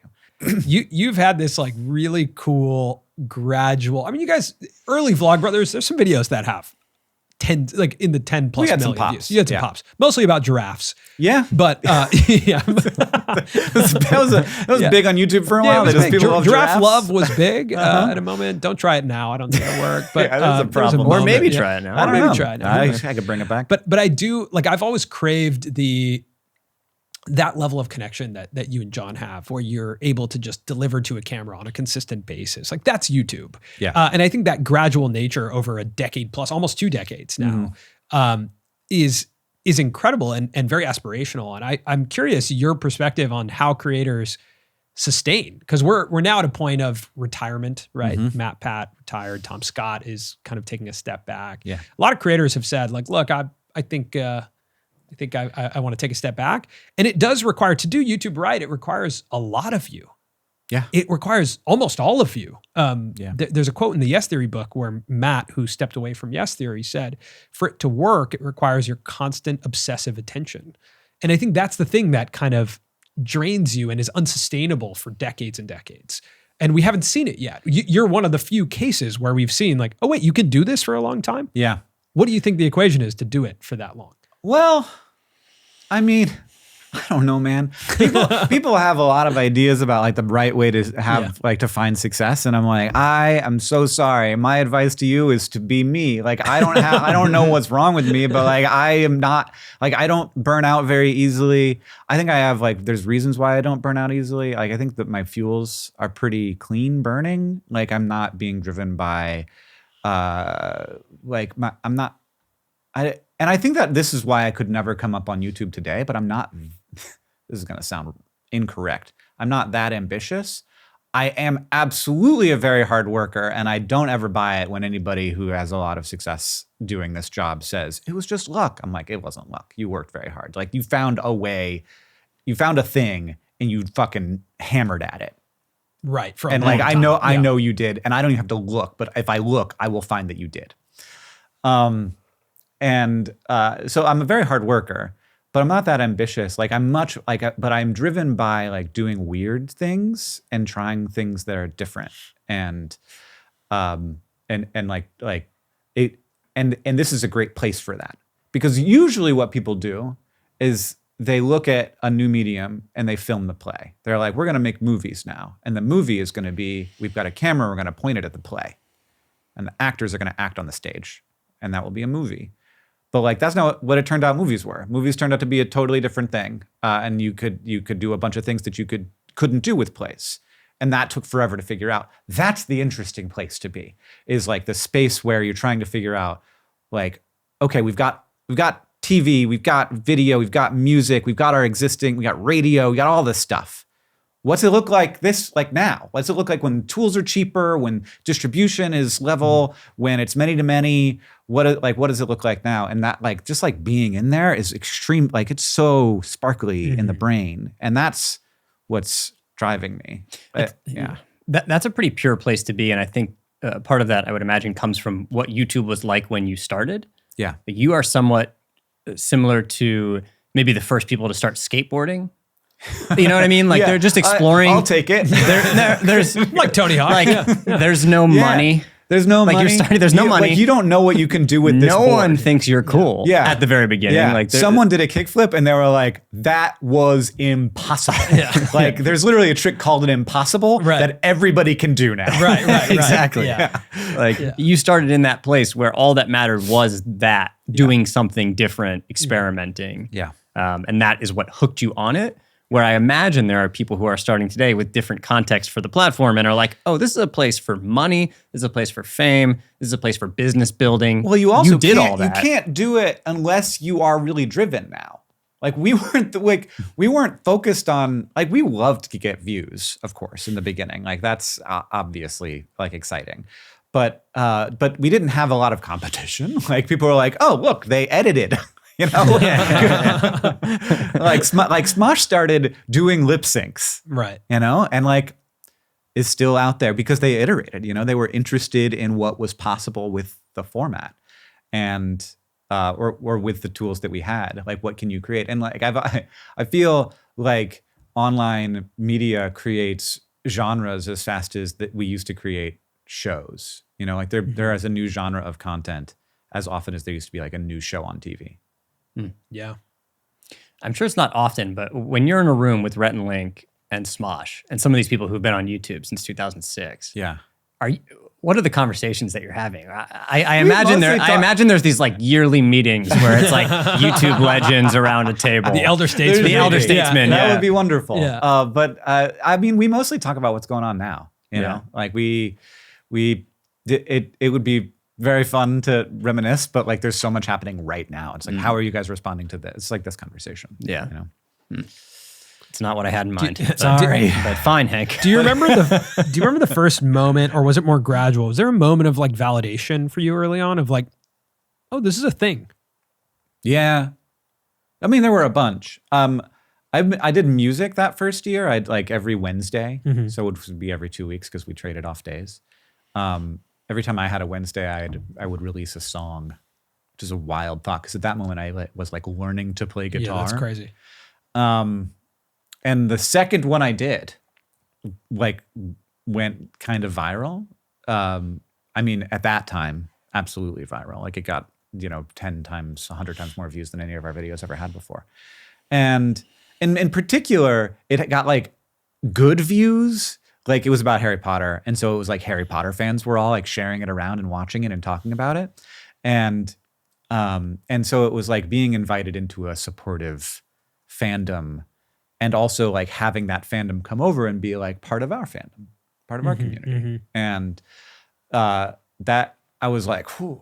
And also YouTube at this point had a manually curated front page that everybody who used YouTube shared. Yeah. So you'd go to youtube.com and be the same page for everybody. I remember that, yeah. And it was featured there. And so it was just like wild. Yeah. But I also had that feeling like with the Mars site when it got indexed by Yahoo, which was also manual back then. And it was like, oh my God, I'm going to have less traffic because I'm like one of the 7, like when you search for Mars on Yahoo, this is one of the 7 links that they show you. Right. Yeah, those moments of validation are so important for young creatives. Yeah. Because you don't know if you're anything for a while. Yeah. And then something happens. This is what's so good about TikTok is that it is good at doing that, is good delivering that. Yeah. But then it doesn't have a system for going beyond that. It's almost like that's all they want to deliver. It gives it and then potentially takes it away. Yeah. It feels like it's been taken away. I did go to a comedy show with all TikTok creators. Oh God, there's so many good comedians on TikTok. It wasn't good. Oh. It was not good because I think they're getting signals very early that they have it, but it's a different craft. Oh yeah. Very different craft. Oh yeah. But the room is packed. Oh. Right. So it's like, I think some of this stuff is going to be kind of odd where these signals are giving you a different type of signal and maybe it's not actually what it is. And, we're starting to see some social creators start acting or music and it all happens way too fast because it's like the signals are off, Right. Well, attention is not necessarily the only signal that should tell you the other stuff, right? That you are a good comedian. Right. I mean, and that's like it's very different. Like being on a stage is very different. You have to figure out if you're going to do stage stuff, you have to figure out what you're good at doing on a stage. And you don't know. You don't know until you have to spend some time. Years. And like the easy thing, and I suggest this, is live podcasting. Because that's like the best way I feel like to get comfortable on a stage where you start to feel how it's different when there's an audience in the room. But you're also doing something that's pretty chill. And you can put it out on your podcast feed, which and is also great. it becomes essentially content. live. Yeah. We have plans to do a live pod tour. Yeah. So that's good. That's good. And on that note, I was curious if we could get your advice on what you think we should do. You too? Yeah. No. Because I think we've had talks in the past of like, you guys come up a lot in our internal conversations. Well, Hank and John made VidCon. Should we make a creator conference?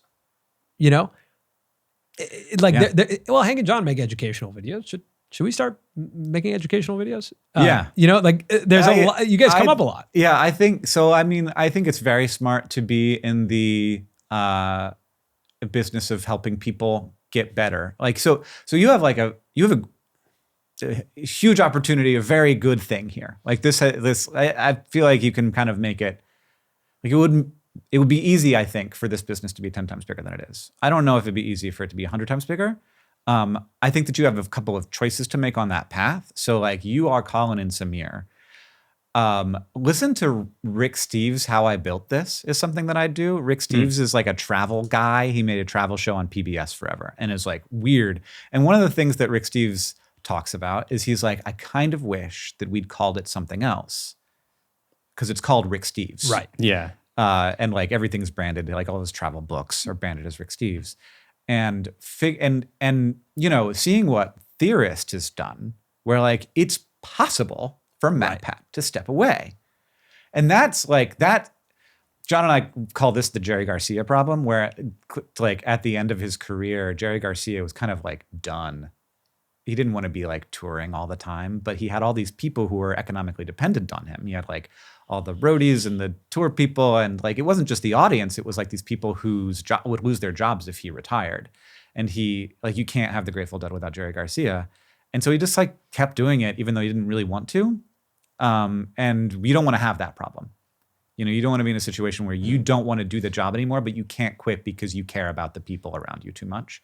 So you have to build something, or you have to decide. And like the thing with Rick Steves that really interested me is like he made that choice and he delivered, and it's actually great. And what he does is like as it's gotten bigger, he's just like, we're going to be this size, we're just going to make more money, and everybody's going to love their job because they're going to make more here. As long as we get along and you're working at the company, you're going to make way more than you'd make at any other production company. But you can't sell it. You know, you can't sell Rick Steves without Rick Steves. So like that's a little bit of a challenge. You can't scale a person. Like you have the number of hours in your day that you have, and so that's as advice. I'd be like, look at that, because you have lots of opportunities. You just have to figure out how much can you scale Colin and Samir as humans. I get challenged. It's really good advice. I get challenged with this thought often now. I got the opportunity to ask Jeremy Zimmer, the founder of UTA, this question. I'm curious your perspective. It's kind of the Rick Steves thing. I've been thinking about like, do we just make a great show, or do we build a great company? Yeah. And sometimes those things are at odds with each other, because I've found that to stay in the pocket of being a great creative, sometimes the business building gets in the way of being a great creative. Oh, yeah. The hiring, the team management, the stress, the problems that arise from building a company weigh on your mind in a way that doesn't allow free creative thought. Right? Oh, yeah. And so those are at odds at times. And we've seen incredible outcomes for people who have built great shows. Of course, there are outliers in their top 1%, but like Alex Cooper with Call Her Daddy, you know, she made a 3-year deal with Spotify at $60 million. That would be an exit that someone would be excited about, but that's a 3-year deal. And that's like, you build a great show, there could be a great outcome. But even she started a podcast network. Okay, touche. That's not her name. Oh, yeah. Touche. Yeah. I think you're absolutely right. And it's wild to get cancer and be like, wow, I'm more productive creatively than I was before because I don't have as many Zoom calls to go to. Right. You don't have to go to Zoom calls when you get cancer, by the way. So try that out sometime. And that was a bit of an eye opener for me. And so we had transitioned. We had already hired, or were in the process of hiring. This was very lucky, a CEO for DFTBA. Like we had recruited, and we had like 5 candidates, and you were the CEO? Narrowing it down. I was the CEO then of that and Complexly. Yeah, and before that, I was the CEO of VidCon and Complexly and DFTBA all at the same time. And for a little while, Subbable was crazy. At the same time as all those other things. That's crazy. So it's not a good idea. It's great. But don't smile about it. Yeah. It's a bad idea. Don't be the CEO of more than one company is a message I would send to even very wealthy people. Who are you sending that message to? The gusto. I just applaud the gusto. The gusto. And so we had been hiring for that, and we found an amazing person, and she kicks ass, and she's way better than I am. And so that transition happened while I was getting diagnosed. So it was like very good timing. And then we transitioned to have John take over as CEO of Complexly for a while, and then moved our, with like some padding, moved our COO up into that position, she's doing that now. And that is, it frees me up to do a lot of thinking, strategic thinking, that I think is great for Complexly. Because like I understand online video pretty well, and that's a real value for the company. And I shouldn't value. necessarily be thinking about stuff that I'm not that good at, like contracts with partners and disputes. Legal disputes, Yeah.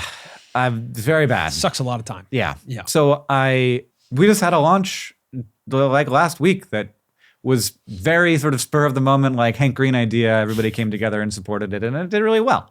And like SciShow raised a bunch of money to keep making the show. I think that wouldn't have happened if I didn't have that free time. And also I'm working on like stuff that maybe will turn into a book that will be published by the company, or a series of videos that will be published, or both. Like I'm very interested in this. How do you take, Scott Hanselman talks about this. He's like a tech blogger who's been doing, he works for Microsoft. Like, how do you, like, you have a finite number of words you can write. How do you make them do the most work possible? So you like have a blog post, but that goes in your newsletter. It gets cut up into tweets. It gets turned into a video. And like, why not? It's going to reach different people. And I do this with SciShow now, where I'll like finish shooting SciShow, and then I'll go in the hallway and I'll be like, did you know about this science thing? And then that'll upload later concurrent with the SciShow episode that I just recorded. And it's just me paraphrasing what I delivered to a camera from a teleprompter. That's a role I would be happy to hire for here. Like content syndication within our own organization. Yeah, you do that. Yeah, we do it, but you like shortify this. And so much gets left on the table, honestly. We actually don't do short form content of this anymore because our audience is better at it than we are. And we were competing with our audience. And it was like embarrassing. Yeah, it was for us here. I was like, how are we not we're not as fast and we're not as good. Yeah. And we also weren't really monetizing short form content. Well, you can't. You can't. It's got to be a funnel. This is where I'm at. Here's my 2 tips for people who have companies that do shorts. Yeah. 1, if it changes hands once, that's too much overhead. I love that. Yep. 2, it's a funnel. Yeah. That's all. Like you aren't going to turn this into a thing that's going to be a business. So with that in mind, right? Like that's where I made the call that we were investing in cutting the stuff up into short form. But I was like, you see Hank in this set. My hope is that we build a brand big enough that you know that he's at the Colin and Samir set, or that we're having an exchange and you're like, who are those guys? What's this from? I'm going to ask, it's from Colin and Samir. I'll go listen to it. Yeah. But also a shorts viewer is typically not a long form viewer. Yeah. And so it's hard to move them over. It wasn't really that big of a funnel. Yeah. And Colin and Samir shorts on TikTok and YouTube shorts are the biggest pieces of Colin and Samir content on the internet that we have not made. We don't make those pieces of content, but they are the biggest. They're the most viewed pieces of content of Colin and Samir. That's wild. I don't know that that's a bad thing. This is a huge, John and I have a podcast. I cannot get the man to sit in front of a camera during our podcast. I'm like, I'm set up in my office and I can just clamp my DSLR on and I can tape straight to my drive and send that to an editor. Yeah. And John's like, I am sitting in a chair in my basement and I'm not going to set up. It does change the energy. Yeah. I think the energy is better without cameras. Yeah, but we can't turn it into anything. Yeah. True. People don't watch if it's just the waveform. See, that's what I really appreciate, that who we actually are as YouTube creators is the modern programming executive. Yeah. Right? Like that's who we are though. Like and other things. Yes, and other things, but you are deeply empathetic towards how to get this out to an audience. Yeah, and what they are going to react to. I also want it more than John does. Sure. John's like, what are you going to do with more audience, Hank? And I'm like, number go up. Yeah, but John, I'm actually curious about your relationship with John. Because you both started this when you were in your 20s, I believe. Vlog Brothers. I think he might have just close to 30. 30. Yeah. Now you're in your 40s. Yeah. How has your relationship changed throughout the past couple decades. Oh, I mean, then like at the beginning, we did not know each other very well. Right. Yeah. You know, like he went to boarding school when I was like 12, 13. So like that's when we stopped living together in the same house permanently. Like he'd come back for summer. And he's a very cool guy. He's very smart. He's very like, you know, he's good guy. And like, I like, so like, it's not just like, I love him like a brother. It's also like, he's a great friend and he's like very fun to talk to. We share a lot of values. So he's absolutely my best friend. And and like, that wasn't the case then, you know, it was sort of like, I felt honored, honestly, to be asked by this guy who was like a published novelist and very talented and like having his career, do his career things, to be like, Hank, we should do a thing together. I was like, yeah, absolutely. And at that point, what was I doing when I was 27? Oh, I was at that point a freelance web developer and like database designer. So like boring work and also scalable, like easy to scale up and down work. So it was very good transitional work for this. Yeah. And I was also blogging. But somehow it just like, I mean, I look back at times when YouTube was really not working for us, very much not working. Yeah. Where, you know, for two guys Yeah. to make like, I think there was one year we made like 30 grand total together as a company in LA. And somehow it just, it's worked now. It's worked now. No, but I mean, at that time, it was so irrational to keep going. You know, in some of those moments. You could. But I think that's why it's worked now, because we liked it enough when we weren't making money. And like similar to the whole skateboarding thing. Like we liked it enough to keep doing it when there was no money and there was no opportunity. Skateboarding is a great metaphor. Like there was that era of YouTube when we were all just like soul skaters. Like we were like looking at each other and like, and we were like, did you like the thing I did? It's like no audience validation would matter enough. So it's like other creators, please tell me because that is, I mean, getting constructive feedback from creators is like appreciation from creators is the best. It's like, that's the best. Thank you, because you know. For sure. But I think all the time about how I couldn't have had that year where I made $17,000 if I hadn't had like this, like the safety net of my family. And and Catherine was making money. And Was there ever a moment, you know, as you and John start bringing on all of these different companies and stress starts to build, that you think maybe this these businesses we have together is actually not good for our relationship together as brothers? No. And I think that this is one of the reasons why obviously they don't always work, but like why family partnerships can work. Like there's a lot of brothers in media. It's specifically brothers, which is interesting. I think there might be an element of one-upsmanship involved, trying to impress the other. Is a common dynamic among brothers. And so like the most important, like the brotherhood is more important than the project. And so like we always know that. And as long as we don't stop believing that, then when there's a disagreement, there's a solution. Because this and on the table is we stop. You know, like the brotherhood is more important. Like if we have a big enough disagreement, like we can just not do this. So I think that Rhett and Link are like that. I think that. I mean, I resonate a lot with that. I mean, I feel like we've felt that way through the years, that if anything's not working, you know, the lowest common denominator is that we are still friends, like very extremely close and feel like brothers. Yeah. And that is a wonderful byproduct and gift of this experience that we don't have to let that be taken away. Yeah. It's way more familial than it is friendship, I would say. When you do this together for 12 years, you know, because it's very different than friendship. That is a very different thing. Because also you are the only people who know actually what it has been like to be Hank and John. In this weird way. We've been through the whole thing You've been through the whole thing. Yeah. I think about that with my wife too, where it's like, you know, like we've been through so many things together. Yeah. That we are a unit in that way. There was when I think about your path, I think like there is a perceivable path that you guys could have just been great creatives. You know, like you make cool videos, write cool books. You know what I mean? Like, just like done that and just and not do done that a bunch and, of businesses. Yeah, and made a ton of money doing that, and it lived a maybe simpler life. For sure, simpler. Yeah.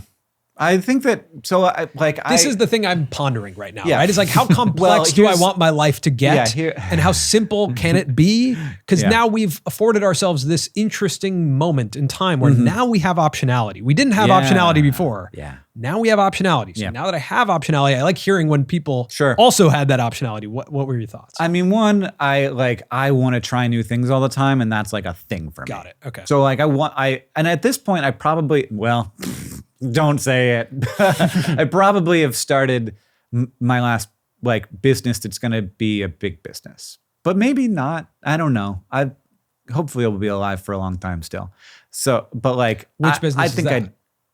Just like Complexly. VidCon and complexity. Yeah. Like I think that like I'm not going to do another big one. I see. Like if I do another thing, I will be very intentional about having a very small team of people who I already know, I think. And because I get dragged in by ideas. Like you talk about like a creator conference, and I'm like, man, VidCon could do a better job of that. And like, wouldn't it be cool if I like went back into VidCon and I helped them, you know, spice that piece up? And I'm like, oh my God, Hank, stop thinking about like cool things you could do. Yeah. Of course, like, so it's great. Like it's a wonderful space to be in, but like you gotta be intentional. So you're right. And the thing that, so like I want to try something and see what it's like. That's a piece of it. And I have this like problem where anytime I see anybody who I like respect doing something, I'm like, I want to see what it's like to do that. And it was why I'm in Los Angeles doing stand-up comedy about cancer. For sure. But there's a somewhat finite amount of time. Oh, for sure. So this is the other thing. Is like, to what extent do you feel an obligation to do something with what you have? So there are a bunch of different like reasons to feel that obligation. So you can think, okay, I've signed up to tell people like, I'm going to help you in your creative career, which is what you guys have done. To what extent do you feel an obligation to have that goal have a maximum impact? Because if you want to have the maximum impact, you have to grow a larger company. Yeah.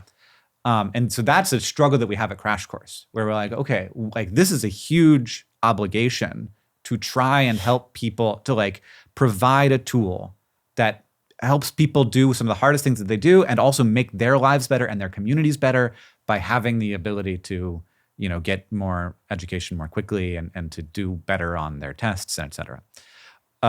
So like that's a huge obligation. It feels like we need to be doing partnerships with universities, helping people get through college cheaper, helping, you know, like it's just like a huge value to everything, you know, to have there be more nurses and have there be more engineers. Like this is great. So that how much do you feel that weight? And then there's the reality that like if you want to be rich, like, and like I don't think that it's necessarily a thing that you should do. Like I think that being rich is just another thing to be, but a lot of people want to be rich, and if you want to like be rich, you have to build a business that you can sell. Outside of getting rich, what you talked about first was like impact. How much impact? How much responsibility do we feel to make an impact? And you brought up ASU and the credits, the study hall, the fact that like this blew my mind that people are able to watch YouTube videos essentially. Take a course via YouTube videos and then get college credit at ASU that can then be transferred for, you know, credits Hundreds elsewhere. of universities, And it made us think about, okay, well, what's the maximum way we could actually make an impact with the knowledge that we're accruing from the people we speak to and what we do on a daily basis? It probably is to create some sort of curriculum and find a way to license it or make it available to people through the college system. Oh, potentially, because that is still for high school students. Yeah, like what should be or what is next. Yeah, and like film school is maybe a problem.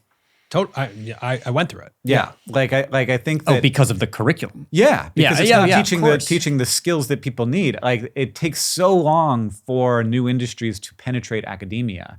The University of Montana, which is in the town I live in, has a media arts program instead of a film school. And it's actually significantly easier to hire out of that program than a film school, because people coming out of film school are like, they're like, well, this is all wrong. You're not doing things correctly. I wouldn't hire someone. And I'm like, yes, we're definitely doing things wrong because it's cheaper and it doesn't matter. Yeah. Do you think that is a realistic opportunity for us? I don't knowing what you know with study hall. I think and that the big question is, how do you integrate with academia? So like, I think that that's a smart idea, but it's you're creating a product that doesn't have a market yet. So there isn't like how do you? And I actually don't like. I would be the guy I'd ask this question to, but I don't know the answer to it. Like, how do you get a course in a school? Like, how do you convince teachers to offer these courses? Yeah, or the university. And how do you get them tied into the majors? It's not being asked for enough yet. Well, I think it's totally being asked for, but I think that like they haven't created the a major has requirements. So how do you get this course into the requirements for a major that a lot of kids are choosing, or how do you get a new major introduced? And like that's all interior, slow-moving, bureaucratic academia stuff. The nice thing is that education is, you can select your education now on the internet, which I think is really great. Yeah. I really like that because I was someone who didn't really learn in the traditional system. I didn't like it. I liked when I got to college and got to select my education more. This is a huge question. So like one of the things that I'm worried about with higher ed is like if you keep raising the price faster than inflation every year, every year it becomes less worth it. Yeah. Every year some things become not worth it. Every year it becomes not worth it for some people, for more people. And then eventually it becomes not worth it for everyone. Like there comes a point where it does not deliver as much value as it costs. So they have to figure it out. And like, they're not. It's just like, it just keeps happening. It keeps getting more expensive to teach people. And I don't understand why, because I understand why more than the average person. And it's not simple. There's not like a simple solution to it. It's not like there's like one part of the thing, just cut that out and you fix it.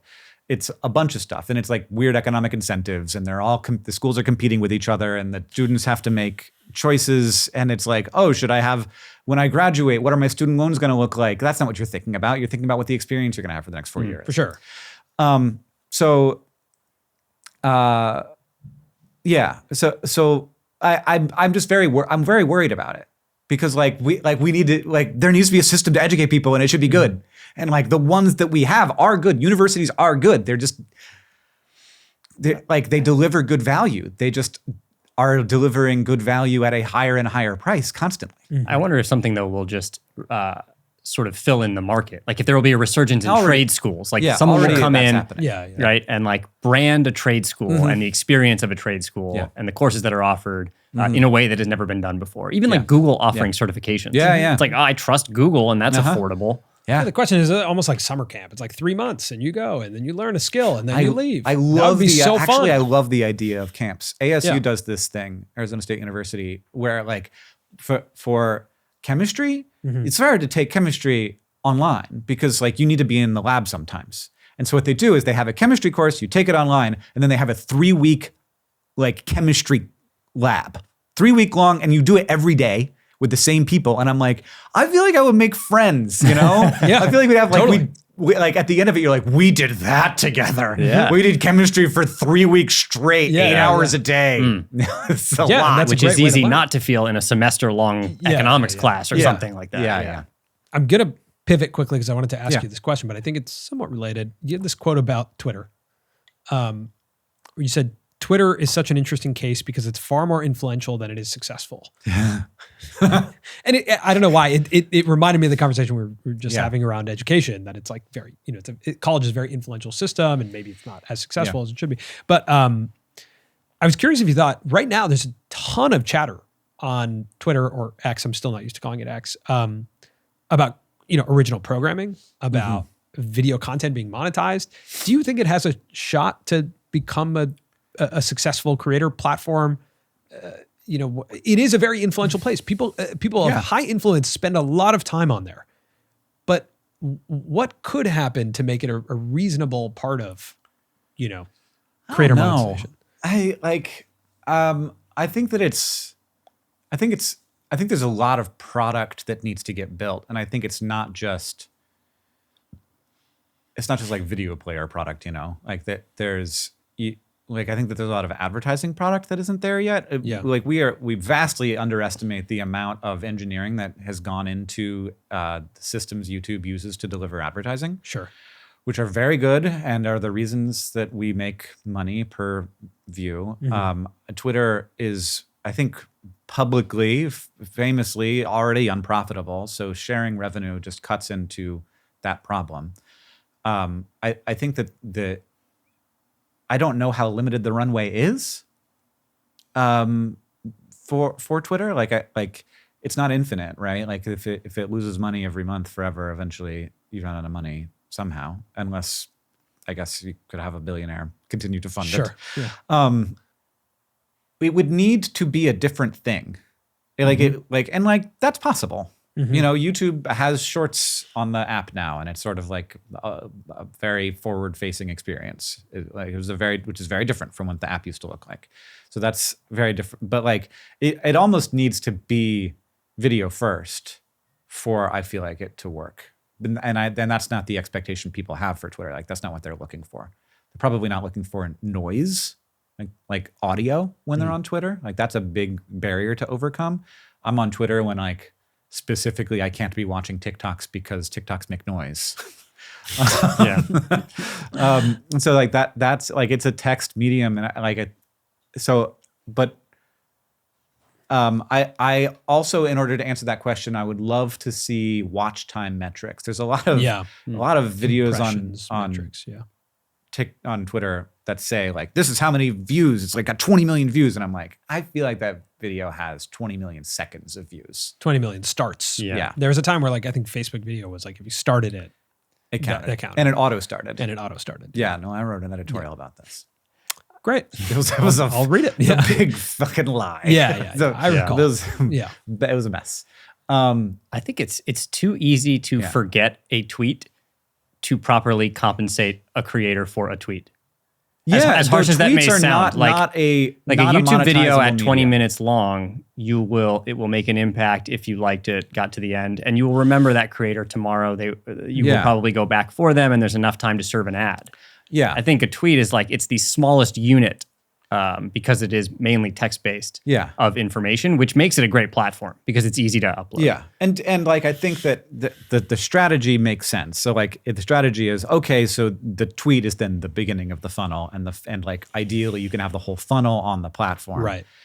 But like I almost feel like it needs to take you to a separate experience where it's like the tweet takes you to a newsletter, and the newsletter looks quite different from the rest of Twitter. With this thought for me of like, we started the conversation kind of around mortality and like you being faced with it head on. And now when you look at like, when I think about Vlogbrothers and all the work that you put out regularly, like I don't really watch Crash Course or SciShow, but I poked over to a SciShow video that you made recently, and I was like, that was a great video. And it's not that different from like you're sitting in the Vlogbrothers set too. Oh yeah, that's a weird one. Yeah, okay, that was a weird case. One, but I enjoyed it. And I was curious, just specifically with Vlogbrothers, how many new viewers you get on that channel, and how many returning viewers, and if you know that, because I'm so curious about like how are new people just discovering you for the first time now and then hopping on this train you have. And how many are there like legacy people from the past decade who are just like, this is what I do. I watch these guys talk to each other. So I'm going to keep watching these guys talk to each other. Yeah. I mean, we have good data on the diehards. So we do a census of the community every year where and I suggest to any creator to do this because it gives you information that you need. Yeah. But like, it also is good for them, for you to have that information. For sure. So it's not like you have to trick them. Like it's literally, hey, do this and it will make it better for me and you, for me to understand you better. And that's the whole, like that's the value prop. And then like you also get information that you can use for various things. Do you do it like through a survey? Like how do you do we use SurveyMonkey. Okay, so just a simple survey. Yeah, which is like, I don't know, like their product is always morphing, but like we've been using it for so long, we're kind of stuck on it. Okay. And you just announce it through a series of uploads? And yeah, I announce it on all the places. And then you can use like coded links so you can sort out like the people who came from Twitter versus the people who came from TikTok versus the people who came from YouTube. And yeah, so like I'd say 80+% of our audience has been watching for more than 2 years. So like they are in it. And I'd say probably, like up to like maybe 10% have been watching for more than 10 years. So like there's a lot of people who've been in it for a long time. Yeah. And obviously people come in and out. Obviously, we're not catching like that survey has a huge sample bias toward people who are willing to go click on a survey and fill it out. So that's going to be more likely to get the people who've been around for a long time. And but yeah, it's people stick with it. But there are also new people who come in all the time. The reason I asked the question and how it connects to mortality is because I think about this premise of us being immortalized on this platform in some way that like when you are done uploading, new people could discover you and go on a journey with you for years. Yeah, but will they like? I don't know. I mean, there's not like this doesn't. It doesn't like alleviate the problem of mortality, where like eventually you are forgotten. Yeah, no matter what, it's actually I think it's a peaceful thought to recognize that you're going to be forgotten. Like I actually think that's nice. I think it's a peaceful thought. I think I think most people don't find that peaceful. But I have found peace in that thought that like it will matter for a short period of time to a small group of people. And then it won't matter. What freaks me out, what I thought about was like, people are going to re-upload my videos. And if like I'm dead, that won't stop. And you can't even monetize those. You can't even claim those. Yeah. Who's going to do the work? Who's going to do the content ID work? Who's going to make a video? Another impersonator is using my TikToks. And that like, and people like the thought of, and I even like, I a little bit thought of this, like, I didn't have to get too focused on this because I wasn't ever like in a situation where like I was going to probably be dead well, there was a moment, this is the wildest. Oh, it's weird getting seriously ill. When I first went to my doctor and like, we knew that I probably had cancer. So this was before I was diagnosed with anything. I was like, I'm just gonna be flat, like straight with you here. I would like to know if I'm like, I just want to know I'm gonna be alive in like 3 months. Like, because otherwise, like I need to do a bunch of stuff. And she was like, well, at this point, we just can't say anything yet. Wow. And so like that night, I went home and I started like recording the bedtime stories that I tell to my son. So like in those moments, I was thinking like, should we have a strategy for like how to continue to monetize my work so that there's still income after I'm gone? Which is a weird thought. Like, how do you keep, like to some extent it's passive, and like that probably would be enough. But the thought of like, what do you like? Is it weird to like re-upload a dead guy's videos? And I'm like, oh no, I actually have no idea. Like, it's strange. It's not like they still play, episodes of TV shows with dead people in them.